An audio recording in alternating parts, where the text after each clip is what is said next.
সুপ্রিয় দর্শক, আসসালামু আলাইকুম। আইপিএলে খেলতে চান আমির, নাগরিকত্ব বদলে ব্রিটিশ ভাই হতে চান।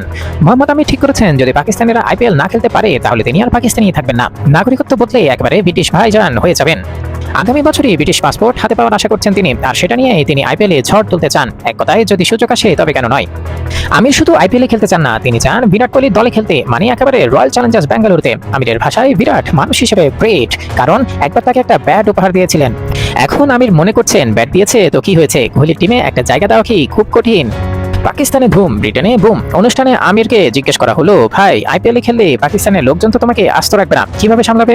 আমির কৌশলে হেসে বললেন, ভাই আমাদের সাবেক ক্রিকেটাররা তো আইপিএলে কমেন্ট্রি করে, কেউ কেউ তো কোচও, আমি খেললেই বা দোষ কি?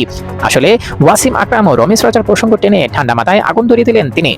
নাগরিকত্ব বদলানোর মাস্টার প্ল্যান। আমিরের স্ত্রী ব্রিটেনের নাগরিক। এখন আমির একদম বুদ্ধিমান স্বামীর মতো পরিকল্পনা করছেন। স্ত্রীর নাগরিকত্বের জোরে ব্রিটিশ পাসপোর্ট নেবেন, তারপর আইপিএলে ঢুকবেন। মানে ক্রিকেট খেলতে পারলে ভালো, না পারলে অন্তত ব্রিটেনে বসে ইংলিশ চায়ে বিস্কুট ডুবিয়ে খাওয়া যাবে।